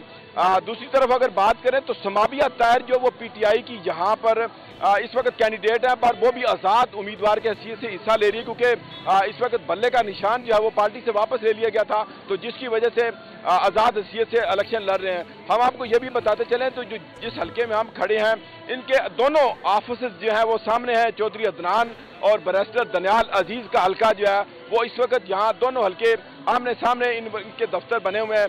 एक इलेक्शन का जैसा एक समय होता है, एक समय हर तरफ उनके अपने मिली नगमे जो है वो लगे हुए हैं। चौधरी सज्जाद, अवाम का अवामी सेंटीमेंट क्या देख रहे हैं? अवाम के करीब कौन दिखाई दे रहा है और उनकी हिमायत किसके साथ दिखाई दे रही है आपको? अवाम की अगर बात करें तो यहाँ पर चौधरी अदनान जो है वो PTI की तरफ से जो रह चुके हैं, उन्होंने यहाँ पर जब मैंने विजिट किया तो उन्होंने कहा कि चौधरी अदनान ने जो बहुत ज्यादा काम कराए हैं। कांटेदार मुकाबला की अगर बात की जाए तो यहाँ पर बैरिस्टर दानियाल अजीज और चौधरी अदनान के दरमियान होने जा रहा है, क्योंकि चौधरी अदनान को एक एज है, PTI की तरफ से वो इलेक्शन पहले भी लड़े थे और इस दफा भी उनकी तरफ से एज है। और इसकी अगर बात करें बैरिस्टर दानियाल अजीज की बात करें तो बैरिस्टर दानियाल अजीज जो है इससे पहले मुस्लिम लीग नून की तरफ से इलेक्शन लड़े थे और वो बुरी तरह यहाँ से नाकामी उनको हासिल करना पड़ी थी। इसके साथ साथ अगर हम आपको बताएं तो समाबिया ताहिर इससे पहले जो एक खास सीट होती है औरतों की, उस सीट से वो आई थी। और चौधरी सज्जाद हमें बता रहे हैं NA57 रावलपिंडी के हल्के से मुतल्लिक और उनका कहना था कि कांटेदार मुकाबला होगा। और चौधरी सज्जाद ये बताइए इस हल्के के मसाइल क्या हैं और जो पिछली बार जीतने वाले कैंडिडेट थे उनकी तरफ से कोई तरक्याती काम मसाइल को हल करने के लिए कोई कोशिशें हुई थी? अगर तरक्याती कामों की अगर बात की जाए तो यहाँ पर अदनान जो के बारे में ये बताया जा रहा है कि उन्होंने बहुत सारे लोग। चौधरी सज्जाद हमें बता रहे हैं कि इस वक्त भरपूर तरीके से अवामी राब्ता मुहिम जो उम्मीदवार हैं उनकी तरफ से चलाई जा रही है, तहरीक इंसाफ के कैंडिडेट हों या नून लीग के, उन सब की ये कोशिश है कि इस बार अवाम की हिमायत हासिल की जाए और अगले 5 साल के लिए अवाम को ये यकीन दिलाया जाए कि इन तमाम मसाइल, मुश्किलात और परेशानियों का हल उन्हीं के पास है। देखना यह है कि 8 फरवरी को कितनी बड़ी तादाद में लोग अपने घरों से बाहर निकलते हैं और टर्न आउट कितना ज़्यादा आता है, क्योंकि अगर टर्न आउट ज़्यादा आएगा तभी उम्मीदवारों के जीतने के इम्कानात ज़्यादा होंगे और उसी के लिए ये तमाम कोशिशें भी जारी हैं। इसके साथ साथ पीपल्स पार्टी के रहनुमा सईद गनी ने इंतखाबात के पुरअमन इनेकाद का मुतालबा कर दिया है और कहा है कि कराची के बासियों को खौफजदा करने की साजिश की जा रही है। हालात काबू में ना हुए तो 8 फरवरी को फसादात का अंदेशा भी है। पीपल्स पार्टी के कारकुनों के जख्मी होने की FIRs भी दर्ज नहीं की जा सकी। तसादुम के वाकयात को ना रोका गया तो बड़ा नुकसान हो सकता है। कमर टूटी तो हम तो ये कतई नहीं चाहते कि एक ऐसा शहर जिसमें दहशतगर्दी उरूज पे थी, जिसकी शनाख्त दुनिया में ये थी कि दहशतगर्दों का शहर है, जब वहाँ पुलिस की, फौज की, रेंजर्स की, शहरियों की बड़ी कुर्बानियों के बाद जाके हालात इस काबिल हुए हैं कि दहशतगर्दों की कमर टूटी। लेकिन आज अगर उस पर नरमी बरती गई और कोताही की गई तो ये इलेक्शन तो 8 फरवरी को गुजर जाएंगे, 3 दिन बाद जैसे तैसे करके गुजर जाएंगे, खत्म हो जाएंगे। कौन जीतता है कौन हारता है इससे फर्क नहीं पड़ेगा। लेकिन जो तबाही इस शहर के अंदर शुरू हो जाएगी उसको रोकना शायद फिर कई सालों तक मुमकिन नहीं होगा। तो मैं बार बार अपील कर रहा हूं कि खुदा के लिए जो लोग हैं, मैं तो कह रहा हूं अगर पीपल्स पार्टी के लोग हैं तो उनको भी ना छोड़ें, उनके खिलाफ भी कार्रवाई करें, लेकिन इस शहर का अमन जो है वो किसी को बर्बाद करने ना दें। सईद गनी की गुफ्तगू आपने सुनी है। उधर रहनुमा MKM फैसल सब्जवारी का ये कहना है कि जिला बस्ती को कच्चे का इलाका बनाने की कोशिश की जा रही है। नाजिमाबाद में हमारे UC इंचार्ज को शहीद किया गया। उन्होंने कहा कि हमारे कारकुन थाने गए लेकिन मुकदमा दर्ज नहीं किया गया। मकतूल के वर्सा किससे इंसाफ मांगे। वज़ीर आला सिंध के अंदर जाले बने हुए हैं। मकबूल बाकिर नरम अंदाज में बातें करते और अंदर से जाले हैं। यहाँ पर बैठ के गोलियां चलवाएंगे लोगों के ऊपर। उससे इंचार्ज को शहीद कर दिया और हमने FIR भी ना कटवाए। हम आप हमारे दफ्तरों पे आके हमले करो, वहां लश्कर कशी करें, भाई ये कोई मकसद आपने क्या समझ रखा है? गैंग वॉर क्रिएट करेंगे यहां पर बैठ के ये बातें करना। सारे पागल जमा किए इन्होंने। फराज को शहीद किया और ये पुलिस ये गिरफ्तार नहीं कर रही उन लोगों को कि उम्मीदवार सट्टे के अड्डे चलाता है जो नाम नेहाद उम्मीदवार है। पुलिस में इतनी हिम्मत नहीं है कि उनको गिरफ्तार करे। एक बार फिर से रुक कर लेते हैं मुल्तान का। इलेक्शन की गहमी वहां भी उरूज पर है। मुल्तान का हल्का NA 148 जिसकी हम पहले भी बात कर रहे थे। पीपल्स पार्टी से साबिक वजीर आजम है यूसुफ रजा गिलानी, मुस्लिम लीग नून से है अहमद हुसैन डहड़ और तहरीक इंसाफ से बतौर आज़ाद उम्मीदवार बैरिस्टर तैमूर मलिक मद मुकाबिल हैं। तीनों उम्मीदवारों की जानिब से इंतखाबी मुहिम जारी रखी गई है और हल्के की ताज़ा सूरत हाल जानने के लिए एक बार फिर से हैं मुल्तान से बेरुशीफ जमशेद रिजवानी। जमशेद रिजवानी साहब, किसका पलड़ा दिखाई दे रहा है और हल्के के मसाइल क्या हैं ये भी बताइएगा हमारे नाज़रीन को। इसे सब देखे जाए तो ये हल्का ज्यादातर दही हल्का है और मुल्तान के आउटस्कर्ट्स हैं, लेकिन 25% हल्का है जिस अर्बन एरिया है, तो शहरी हल्का भी है, कैंट भी इसमें शामिल है और अब जो DHA है वो भी इसमें शामिल है। लेकिन जो 75% आबादी है, जो वोटर है, वो उसका ताल्लुक देहाती हल्के से है, अर्बन नवाही इलाके से है। तो 100 इस हल्के के मसाइल वैसे ही हैं जैसे किसी भी देहाती हल्के में होते हैं और वो मसाइल आपको पता है कि पॉइंट आउट भी हो रहे हैं और चीज़ें में सड़कों का वादा है, सीवरेज का वादा है, साफ पानी नहीं है, हेल्थ की फैसिलिटी नहीं है, ये सब है। और सड़कें कुछ मरम्मत होने वाली हैं, नई बनने वाली हैं, फार्म टू मार्केट रोड है, तो वो सब इश्यूज हैं। लेकिन यहाँ जो उम्मीदवार हैं वो अब बड़े उम्मीदवार हैं। साबिक वज़ीर आज़म सईद यूसुफ रज़ा गिलानी 2008 के बाद इस हल्के में दोबारा आए हैं। 2013 के इलेक्शन उन्होंने नहीं लड़ा था, लेकिन 2018 के इलेक्शन में वो उन्होंने हल्का तब्दील कर लिया था। यहाँ से उनके बेटे इलेक्शन में हिस्सा उन्होंने लिया था। तो 100 इस हल्के में उनका जो मुकाबला है, इस दफ़ा रवायती हरीफ सिकंदर बोसन जो उनके होते हैं वो इस दफ़ा इलेक्शन में हिस्सा ही नहीं ले रहे हैं और उनके मुकाबले में तैमूर अल्ताफ मलिक आए हैं जो PTI के उम्मीदवार हैं, वकील भी हैं और PTI से मुराद आज़ाद उम्मीदवार हैं, PTI उन्हें सपोर्ट कर रही है। और लेकिन अहमद हुसैन डहड़ जो PTI छोड़कर आए थे, उन्होंने PDM की हुकूमत को सपोर्ट किया था और उनको अब मुस्लिम लीग नवाज ने टिकट दी है। वो एक एग्रेसिव कैंपेन कर रहे हैं। लेकिन अग्रेसिव मुहिम चलाई जा रही है। जमशेद रिजवानी, ब्यूरो चीफ मुल्तान, हमें बता रहे थे कि हल्के के मसाइल बहुत ज़्यादा है और जिस तरह से दीगर शहरों का हाल है वही हाल इस हल्के का भी है। साथ में उन्होंने इस बात का तज़किरा भी किया है कि उम्मीदवार बहुत तगड़े हैं, यानी कि हैवी प्लेयर्स इस मैदान में है।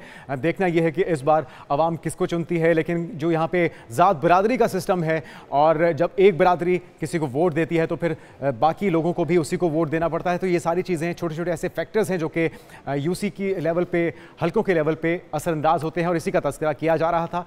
लेकिन उम्मीद ये की जाती है कि इस बार जो वादे, जो यकीन दहानियाँ उम्मीदवारों की तरफ से की जा रही हैं, चाहे वो नए उम्मीदवार हैं या फिर पुराने प्लेयर्स हैं, तगड़े और हैवीवेट प्लेयर्स हैं, उन तमाम परेशानियों का अजाला यकीनी बनाया जाए। असल चीज़ ये है और इसका फैसला करना है आपको, यानी कि पाकिस्तान की आवाम को। और 8 फरवरी में अब चंद रोज़ बाकी है, काउंटडाउन शुरू हो चुका है।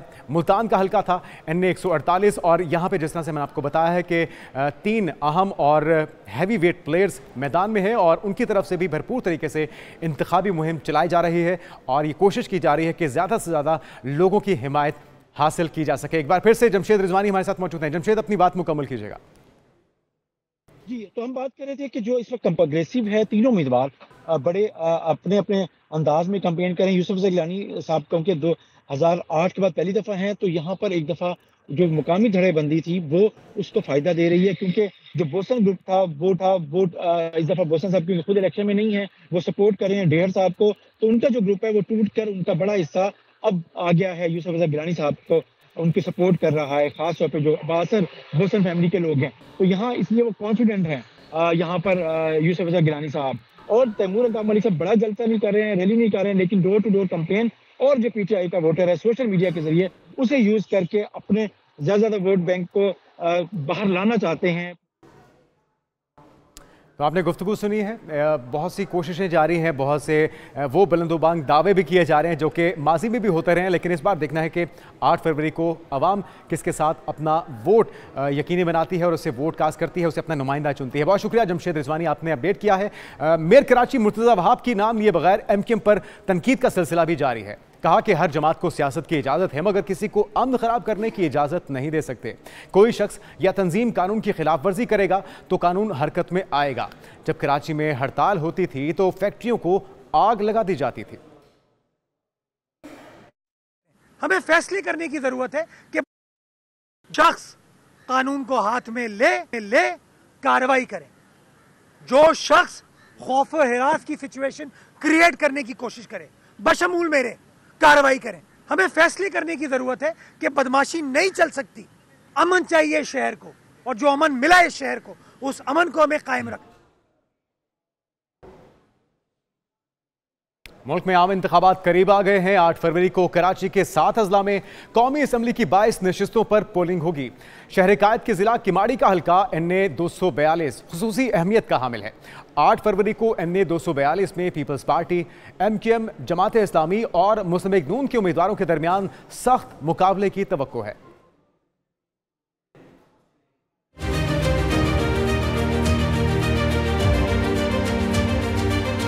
मुल्क में आम इंतखाबात का बिगल बच गया। सियासी जमातों ने अपने उम्मीदवार मैदान में उतार दिए। उम्मीदवारों की सियासी सरगर्मियां अरूज पर पहुंच गई हैं। कराची के जिला किमाड़ी के हल्का 242 को खुसूसी अहमियत हासिल है। 8 फरवरी के इंतखाबात में इस हल्के में कांटे का मुकाबला मुतवक्के है।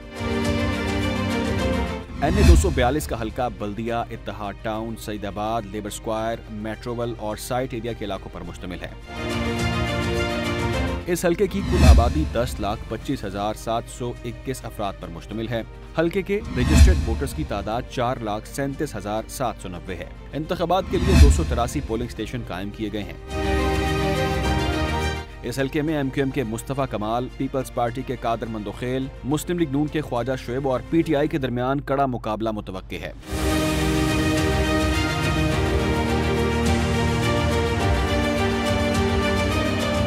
2018 के इंतखाबात में तहरीक इंसाफ के फैसल वाडा 35,344 वोट्स हासिल करके कामयाब हुए थे, जबकि मुस्लिम लीग नून के उम्मीदवार शहबाज शरीफ 34,626 वोट्स लेकर दूसरे नंबर पर रहे थे।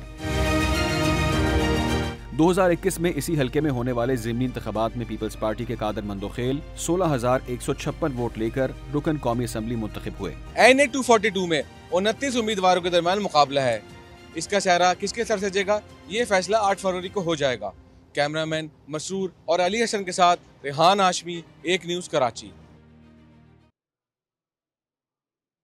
8 फरवरी को होने जा रहे आम इंतखाबात में कराची का अहम तरीन हल्का समझे जाने वाला NA 242 मसाइलिस्तान बना हुआ है। हल्के में सड़कों के नाम पर कच्ची गलियां हैं, जबकि सीवरेज सिस्टम मुकम्मल तौर पर तबाह हो चुका है।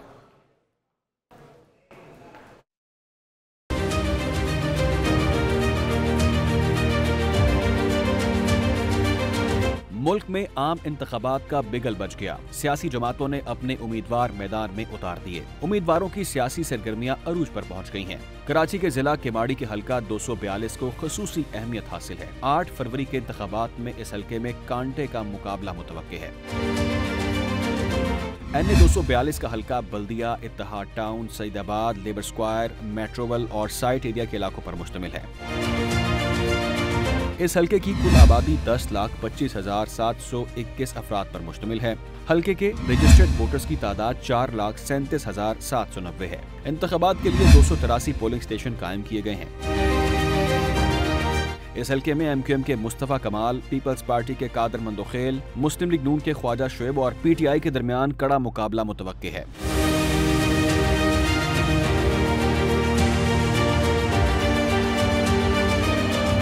2018 के इंतखाबात में तहरीक इंसाफ के फैसल वार्डा 35,344 वोट्स हासिल करके कामयाब हुए थे, जबकि मुस्लिम लीग नून के उम्मीदवार शहबाज शरीफ 34,626 वोट्स लेकर दूसरे नंबर पर रहे थे।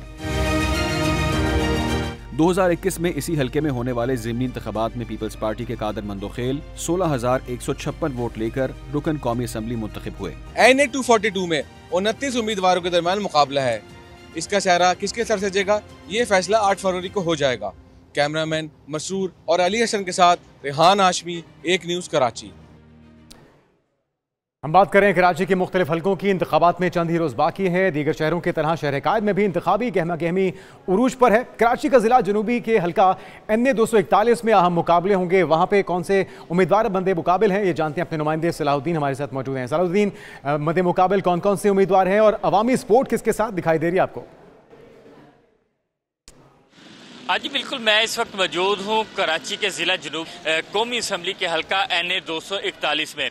इस हल्के के अंदर अगर इलाकों की बात करें तो इसमें पोस्ट इलाके शामिल हैं, जिसमें डिफेंस, क्लिफ्टन और इसी तरह जो दीगर इलाकों की बात करें तो बंस रोड, न्यू चाली, पाकिस्तान चौक, हिजरत कॉलोनी, ये इस तरह जो है दीगर इलाके इसमें शामिल हैं इस हल्के के अंदर। और ये बड़ा अहमियत का हामिल है, क्योंकि इस हल्के के ऊपर जो है MQM के senior deputy convener doctor Farooq Sattar जो है वो हिस्सा ले रहे हैं, और इसी तरह जो पीपल्स पार्टी के मिर्जा इख्तियार बेग इस हल्के में हिस्सा ले रहे हैं, और PTI के जो आज़ाद उम्मीदवार खुर्रम शेर जमान है वो इस हल्के में हिस्सा ले रहे हैं। 2018 में तो इस हल्के में जो है PTI मुंतखब हुई थी। डॉक्टर आरिफ अलवी जो है इस वक्त जो सदर मुमलिकत हैं वो इस हल्के से मुंतखब हुए थे, फिर उन्होंने रिज़ाइन किया तो ज़िमनी इंतखाब हुआ, तो ज़िमनी इंतखाब में भी इस हल्के से जो है वो PTI के आफ्ताब सदीकी जो है वो मुंतखब हुए थे, जो अब PTI छोड़ चुके हैं। इसी तरह इस हल्के में इस बार जो कौमी असम्बली के हल्के के अहम मुकाबला है वो मिर्जा इख्तियार बेग, डॉक्टर फारूक सत्तार और खुर्रम शेर जमान के दरमियान जो है वो जाना जा रहा है। तो इसी तरह इस हल्के आपने बता दिया कि कांटेदार मुकाबला किसके दरमियान होगा, लेकिन हल्के के मसाइल से मुतल्लिक भी बताएगा। और क्या पिछले 5 साल में कोई काम हुआ इस इलाके में, इस हल्के में? इस हल्के के अगर मैं मसाइल की बात करूं तो अगर बंस रोड देखें वहां पानी का बड़ा मसला है, और इसी तरह श्री जना कॉलोनी में जब हमने वोटर्स से बात की तो उनका कहना है कि आज सेवरेज के जो है वो बहुत बड़ा मसला है। गलियां जो है वो तालाब का मंजर पेश कर रही हैं, और पानी जो है साफ़ पानी नहीं आता, पानी की लाइनों में गटर का मिला हुआ पानी आता है उनको। तो इस तरह वोटर्स जो है वो काफ़ी शिकायत करते हैं। इसी तरह मुख्तलिफ इलाके हैं वहाँ पर कचरे के ढेर हैं, और वोटर्स जो है वो काफ़ी तंग दिखाई देते हैं। उनका कहना है कि जो नुमाइंदे यहाँ से मुंतखब होते रहे हैं वो मुंतखब होकर चले तो जाते हैं, लेकिन हमारे लिए बाद में बिल्कुल नहीं कोई भी सोचता। लेकिन उनकी ये भी उम्मीद है कि अभी जो भी नुमाइंदे यहाँ से मुंतखब होंगे तो शायद वो उनके मसाइल हल कर देंगे। तो इसी हवाले से जो है वोटर्स की तरफ से भी शिकायत आती है। मसाइल जो है वो एक अंबार है। अगर पोश इलाकों की बात करें तो पोश इलाकों में इंतखाबी गहमा गहमी के हवाले से अगर बात करूँ तो इंतखाबी गहमा गहमी इसके दीगर इलाकों में तो बड़ी ज़ोर शोर से जारी है इस हल्के की, लेकिन जो पोश इलाके हैं वहाँ पर हमें इस तरह इंतखाबी गहमा गहमी दिखाई नहीं दे रही कि जो जिसमें जोश दिखाई दे रहा हो। जिसके इलाके जो है बंस रोड हो, पाकिस्तान चौक हो, न्यू चाली हो, हिजरत कॉलोनी हो, श्री जना कॉलोनी हो, वहाँ पर तो जो है वो ज़्यादातर उम्मीदवारों का फोकस है कि वहाँ से ज़्यादा वोट उठाया जाए। अच्छा, पिछली बार 2018 में टर्नआउट कैसा था? कितनी बड़ी तादाद में हल्के के लोग घरों से बाहर निकले थे और अपने अपने नुमाइंदों को वोट दिया था, और इस बार क्या तवक्को की जा रही है? हाँ जी बिल्कुल, जो अगर 2018 के इंतखाब की बात करें तो सदर मुमलिकत डॉक्टर आरिफ अलवी जो है वो इस हल्के से मुंतखब हुए थे। बाद में उन्होंने रिज़ाइन किया था और उसके बाद जो है वो पीटीआई के आफ्ताब सदीकी यहाँ से मुंतखब हुए थे, वो भी अब पीटीआई छोड़ चुके हैं। तो इस हल्के में उस वक्त 2018 में तो बड़ी गहमा गहमी थी। हमने देखा था कि जो पोश इलाके हैं वहाँ पर भी वोटर्स बड़ी तादाद में निकले थे। लेकिन इस बार भी तवक्का की जा रही है कि क्योंकि डॉक्टर फारूक सत्तार भी पिछले मरतबा इस हल्के में मुकाबले में थे, तो वो तवक्का की जा रही है कि वो वोटर्स को निकालेंगे। और इसी तरह मिर्जा इख्तियार बेग जो पीपल्स पार्टी के हैं वो भी काफ़ी जोर मार रहे हैं कि वो वोटर्स को ज़्यादा से ज़्यादा निकालें ताकि वो इस हल्के से जीत सकें। लेकिन इस हल्के की जो खासी अहमियत है वो ये है कि इस हल्के में पहले माजी में जो है एमकेएम भी कामयाब होती रही है, फिर पीटीआई भी कामयाब हुई। 2013 में भी पीटीआई इस हल्के से कामयाब हुई थी, उससे पहले जो है एमकेएम कामयाब हुई थी। तो इसलिए जो है चांस ज़्यादा जो अगर कहा जाए तो वो एमकेएम और पीपल्स पार्टी के दरमियान जो है वो इस बार यहाँ पे कड़ा मुकाबला। और आबादी के बारे में अगर आपसे जानना चाहें सलाउद्दीन, कितनी आबादी है इस हल्के की, कितने पोलिंग स्टेशंस यहाँ पर बनाए गए इस बार? अगर आबादी की बात करूं तो इस हल्के की आबादी जो है 7,61,000 से जायद है और जो रजिस्टर्ड वोटर्स हैं वो तकरीबन जो है वो 4,62,512 जो है वो वोटर्स हैं यहाँ पर, जो कि अपना हक रायदही इस्तेमाल करेंगे। और इस हल्के के जो पोलिंग स्टेशन है वो जितने भी पोलिंग स्टेशन हैं उनको तमाम को जो है वो हसास और इंतहाई हसास करार दिया गया है, क्योंकि यहाँ पर अहम मुकाबला होने जा रहा है। इसलिए इसके जितने भी पोलिंग स्टेशन हैं उनको हसास और इंतहाई हसास करार दिया गया है और जो इंतहाई हसास पोलिंग स्टेशन हैं उनके ऊपर कैमरे भी नस्ब किए जा रहे हैं कि ताकि जो है कोई ऐसा वाकया रूनुमा ना हो सके जिसको रिकॉर्ड भी कर लिया जाए। तो इसी तरह जो है वो हम देख रहे हैं कि हल्का काफ़ी अहमियत का हामिल है। इस हल्के के अंदर जो है बड़े अहम उम्मीदवार जो है मैदान में उतर चुके हैं, इंतखाबी मुहिम भी जारी है और जो उम्मीदवार हैं वो वोटर्स को कायल करने की कोशिश कर रहे हैं कि उनको वोट जो है वो मिल जाए। लेकिन हम देख रहे हैं कि पोश इलाके में तो इस तरह मुहिम नहीं चल रही, लेकिन अगर बंस रोड का इलाका हो, न्यू चाली हो, पाकिस्तान चौक हो, हिजरत कॉलोनी हो, श्री जना कॉलोनी हो, वहाँ पर वोटर जो उम्मीदवार हैं उनका बहुत ज़्यादा फोकस है, क्योंकि वो गुंजानाबाद है, मिक्स आबादी है वहाँ पर। तो वो चाहते हैं कि यहाँ से ज़्यादा वोट हासिल करें। अगर वो वहाँ से ज़्यादा उन पोलिंग स्टेशन से ज़्यादा वोट उठाते हैं तो वो यकीनन जो है वो कामयाब भी हो सकते हैं। तो इसीलिए उनका फोकस उन इलाकों के ऊपर है जहाँ से वोटर्स हमेशा की तरह ज़्यादा से ज़्यादा निकलता है और वोट कास्ट करता है, और उधर ही अपने जो है उम्मीदवार जो है वो अपने वोटर्स को कायल करने की कोशिश कर रहे हैं। तो इस वक्त भी अगर बात करें तो इंतखाबी मुहिम तो पूरे शहर में बड़े ज़ोरों शोर से जारी है। तमाम पार्टियां ही जो है वो जोर मार रही हैं, लेकिन जो पोश इलाके हैं वहाँ पर ज़रा हम देख रहे हैं कि इंतखाबी मुहिम थोड़ी सी ठंडी है। बहुत शुक्रिया आपका, बहुत शुक्रिया सलाउद्दीन, आपने तफसीलन अपडेट किया।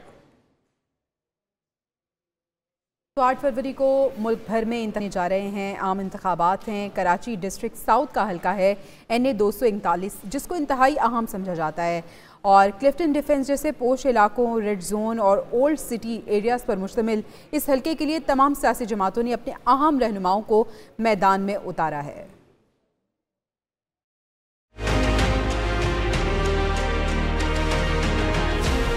आम इंतखाबात का काउंटडाउन शुरू हो गया। मुल्क के सबसे बड़े शहर कराची में भी सियासी जमातों के दरमियान टक्कर के मुकाबले होने का इम्कान है।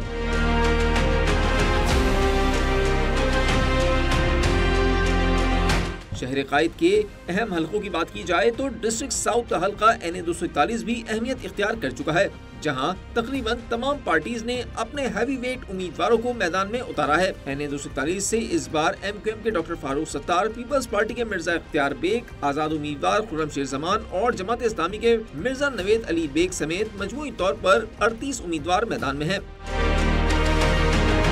डिफेंस क्लिफ्टन, बंस रोड, पाकिस्तान चौक, न्यू चाली समेत दीगर इलाकों पर मुश्तमिल इस हल्के की आबादी 7,61,882 है और रजिस्टर्ड वोटर्स की तादाद 4,62,512 है, जबकि पोलिंग के लिए 234 स्टेशन कायम किए गए हैं।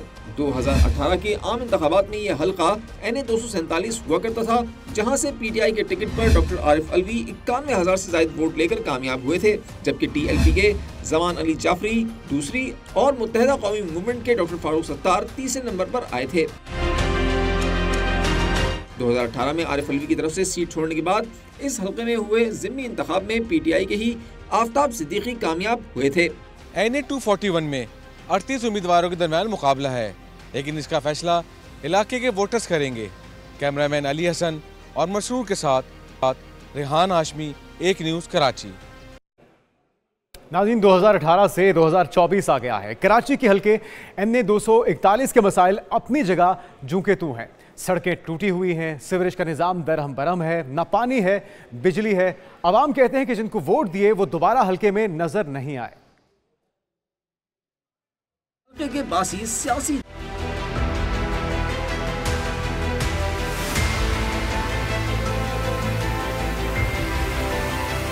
न वादे वफा हुए न दावे पूरे हुए। कराची के हल्के NA 241 के मसाइल अपनी जगह मौजूद, हल्के के बासी सियासी जमातों से सख्त नाराज नजर आने लगे।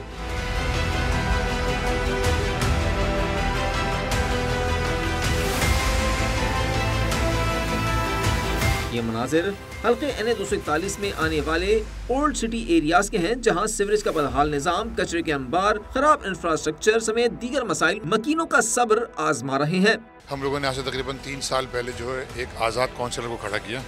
अब वो बेचारा अकेलों की बुनियाद पे जितना भी चाहता है वो सफाई काम कराता है, लेकिन है ये कंटोनमेंट बोर्ड का एरिया। अब CBC का एरिया लाज़मी बात है KMC में नहीं आता और किसी और इदारे में नहीं आता, तो तवज्जो तो उन्हीं लोगों की होनी चाहिए। हमारे इलाके में तो बहुत सारे मसाइल हैं, गैस के भी मसाइल हैं, पानी के भी मसाइल हैं। पानी आता नहीं है, पानी के जो है यहाँ पे टैंकर डलते हैं, टंकियाँ डलती हैं। और वोट का तो आप अल्लाह जो अच्छे काम करेंगे उनको वोट मिलेंगे। यहाँ पे पानी का एक तो सबसे बड़ा मसला है, कचरे का यहाँ पे कोई वो नहीं है देखने वाला कि क्या हो रहा है। होश इलाकों में रहने वालों की कहानी भी कुछ अलग नहीं। एक न्यूज़ से बताया कि पानी का बहरान संगीन हो चुका है, घरों में गैस नहीं, वोट लेने वाले जीतने के बाद दोबारा नहीं आते। यहाँ पे इतना पता है सबसे बड़ा मसला यहाँ पानी का है, पानी नहीं आता यहाँ पे और सीवरेज का निज़ाम सही नहीं है यहाँ पे। वो पानी का सबसे मेन मसला है, क्योंकि पानी यहाँ आता है 20 मिनट, उसके अलावा पानी के लिए बहुत मछली टंकियाँ चल रही होती हैं पानी की यहाँ पे। कोशिश है कि अच्छी हुकूमत है ताकि लोग को आसानी हो। महंगाई भी देखें कहाँ से कहाँ जा रही है, हर चीज़ में आइटम, हर दुकानदार है या मुलाजिम है, हर कोई परेशान हो रहा है। लोगों का कहना है कि इस बार वोट उसी को देंगे जो उनके मसाइल हल करने के लिए संजीदा इक़दाम करेगा और उनकी आवाज़ ऐवानों में पहुँचाएगा। कराची के पौश और मुज़ाफ़ाती इलाकों पर मुश्तमिल ये हल्का NA 241 मसाइल से तो घिरा हुआ है, लेकिन शहरियों का कहना है कि वोट मांगने के लिए उम्मीदवार ज़रूर आते हैं और लेकिन जीतने के बाद उन्हें ढूंढना मुश्किल हो जाता है। कैमरामैन मसरूर और अली हसन के साथ रेहान हाशमी, एक न्यूज़ कराची। तो कराची के बाद रुख कर लेते हैं पेशावर का, जहां पे हल्का NA 31 में भी इंतखाबी सरगर्मियां जारी हैं। हल्के के अवाम अपने मसाइल हल ना होने पर दिल गिरफ्तार है। कहते हैं कि हमारे मसाइल हल करने में कोई भी संजीदा नहीं है, उम्मीदवार हमसे वोट लेकर रफू चक्कर हो जाते हैं। इस बार कौन कौन से उम्मीदवार इस हल्के से मद्दे मुकाबिल हैं, जानते हैं अपने नुमाइंदे सफीरुल्लाह से। सफीरुल्लाह, NA 31 के मकीनों के क्या शिकवे हैं इस बार? इस बार भी इस हल्के से जो उम्मीदवार हैं वो इंतहाई तगड़े हैं, क्योंकि अरबाब शेर अली यहाँ से PTI को लीड कर रहे हैं, उन्हें इलेक्शन कंटेस्ट कर रहे हैं और यही वो उम्मीदवार हैं जो 2018 के इलेक्शन में PTI के टिकट पे ही MNA मुंतखब हुए थे। लेकिन इनके साथ जो मुकाबले में है वो है अरबाब आलमगीर, और अरबाब आलमगीर जो है तो पीपल्स पार्टी के टिकट पर इलेक्शन लड़ रहे हैं और वो साबिक वज़ीर मवासलात भी रहे हैं पीपल्स पार्टी के दौर में। इनके अलावा जो है तो मुस्लिम लीग की जानिब से जो है तो सोबिया शाहिद और इसके साथ ही साथ ANP से पीर हारून जो है तो ये उम्मीदवार है। लेकिन इन 4 उम्मीदवारों में से जो 2 उम्मीदवार हैं अरबाब शेर अली PTI के और पीपीपी के अरबाब आलमगीर जो हैं, तो इनके दरमियान ये समझा जा रहा है कि तगड़ा जोड़ जो है तो वो पड़ेगा इस इलेक्शन में, क्योंकि दोनों कैंडिडेट्स बड़े स्ट्रांग हैं। लेकिन दूसरी तरफ जब हम देख रहे हैं, अवाम की जानिब जब हम देखते हैं तो उनकी दिलचस्पी इस इलेक्शन में नहीं है और उनका यही शिकवा है अपने इन नुमाइंदों से कि इनको हमने बार बार मुंतखब करके इक़्तिदार के ऐवानों तक पहुंचाया, लेकिन वो जब इक़्तिदार के ऐवानों तक पहुंचे तो वो हमें बिल्कुल भूल गए और वो उन्होंने अपने हलकों से ही मुंह फेर लिया और वो फिर वो नजर नहीं आए। तो मैं यही जानना चाहूंगा सफीरुल्लाह के इस हल्के के अवाम बहुत ज्यादा नाला दिखाई देते हैं। वो कहते हैं कि वादे करके वोट लेके रफू चक्कर हो जाते हैं उनके नुमाइंदे। तो इस बार क्या हिकमत अमली अपनाई जा रही है कि उन्हें 8 फरवरी को घरों से बाहर निकाला जाए और उनके मसाइल की हल्की यकीन दहानी के लिए क्या क्या तरीके अपनाए जा रहे हैं? देखिए, इन कैंडिडेट्स को भी अंदाज़ा हो गया है कि हमारे जो वोटर्स और सपोर्टर्स जो है तो वो अभी हमें जो है तो ख़ास लिफ्ट नहीं करा रहे हैं, तो उन्होंने भी अपना पैंथरा बदल लिया और उन्होंने अपनी स्ट्रेटेजी को जो है तो वो चेंज कर लिया है और उनकी अब यही कोशिश है कि कौम और कबीलों की सतह पर जो है तो वो राब्ते करें और इस तरह के जो है तो किसी कौम या कबीले को अपने साथ वो शामिल कर लें। और इसके साथ ही साथ एक मैं आपको दिलचस्प बात बताऊं कि इस बार ये देखा जा रहा है कि 2018 और 2013 की निस्बत जो है तो इस बार इस हल्के में कोई आम जलसा नजर नहीं आ रहा है, कोई बड़ा जलसा नजर नहीं आ रहा है और लग ये रहा है कि इन उम्मीदवारों को अंदाजा हो चुका है कि शहरियों ने और इनके हल्का अवाम ने जो है तो इनको मुस्तरद कर दिया है। तो इन्होंने अभी कॉर्नर मीटिंग्स पर और छोटी छोटी जलसियों पर और हुजरों में जो है तो उस पर इक्तिफा कर लिया और वहां पर ये गिनती के चंद लोग जो है तो वो इकट्ठे कर लेते हैं और वो उसी के थ्रू जो है तो वो ये अपना मंशूर और अपनी सोच जो है तो अपने सपोर्टर्स तक पहुंचाते हैं। तो बहरकैफ इन्होंने ये अब स्ट्रेटेजी चेंज की है कि बजाय इसके कि वो डोर टू डोर कैंपेन करें और एक एक शहरी के पास और वोटर्स के पास पहुंचे, उनको चूंकि नाउमीदी का सामना करना पड़ रहा है, तो उन्होंने ये स्ट्रेटेजी चेंज की है और वो अब कौम और कबीलों की सतह पर जो है तो राब्ते कर रहे हैं। सफीरुल्लाह हल्के की आबादी से मुतालिक बताएगा और ये भी बताएगा कि 2018 में यहाँ पे टर्नआउट कितना था, इस बार क्या तवक्को की जा रही है? देखें, इस हल्के की अगर बात करें तो 4 लाख से ज्यादा इसके वोटर्स हैं और इसी तरह जो पोलिंग स्टेशन यहाँ पर कायम किए गए हैं उनकी तादाद भी 100 से ज्यादा है। 2018 के टर्नआउट की अगर बात की जाए वो तकरीबन 45 से 48% के दरमियान था, लेकिन इस बार अब ये देखा जा रहा है कि ये टर्नआउट इंतहाई कम होगा क्योंकि अवाम की दिलचस्पी अब इसमें नजर नहीं आ रही और वो यही कह रहे हैं कि हमारे जो हुक्मरान है वो हमसे वोट लेके इक़्तिदार के ऐवानों तक वो पहुंच जाते हैं, लेकिन हमारे मसाइल वो हल नहीं करते और वो अब भी जूं के तू हैं। जो उनकी बुनियादी ज़रूरियात है, जो उनकी बुनियादी ज़रूरियात ज़िंदगी हैं, वो अभी तक हल नहीं हुए। तो वो यही कहते हैं कि अगर हम इनको वोट दे भी दें तो बेसूद। लोगों का एक ही मुतालबा है कि उनके बुनियादी मसाइल को, ज़रूरियात को पूरा किया जाए और इस बारे में सफीरुल्लाह आपने तफसीलन अपडेट किया, बहुत शुक्रिया। रुकर का जिसका हल्का है NA 31, जहां PTI के शेर अली अरबाब, अवामी नेशनल पार्टी के सैयद हारून शाह और पाकिस्तान पीपल्स पार्टी के अरबाब आलमगीर मैदान में हैं। कुल रजिस्टर्ड वोटर्स की तादाद यहाँ पे 3,99,278 है और हल्के में कुल पोलिंग स्टेशन 246 हैं।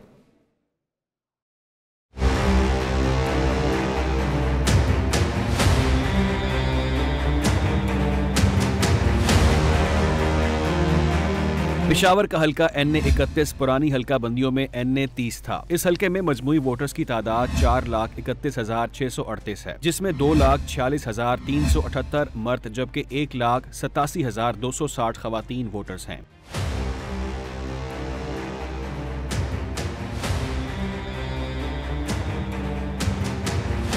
इस हल्के में पेशावर सिटी तहसील के अलावा नौथिया, गुलबर्ग, तहकाल, हयाताबाद के इलाके आते हैं। लंडी अरबाब, यूनिवर्सिटी एरिया, बाबूगढ़ी, रेगी, ललमा, पलोसई, नौ दहिया बाला और नौ दहिया पयान भी इसी हल्के में शामिल हैं।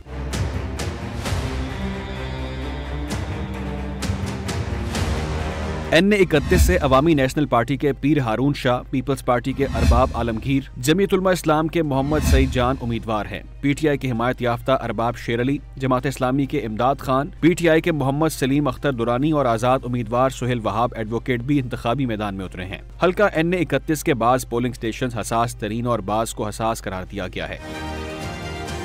2018 में इस हल्के से PTI के अरबाब शेर अली ने 73,885 वोट लेकर कामयाबी हासिल की थी। ANP के अरबाब नजीबुल्लाह खान 18,000 वोट लेकर दूसरे नंबर पर रहे थे।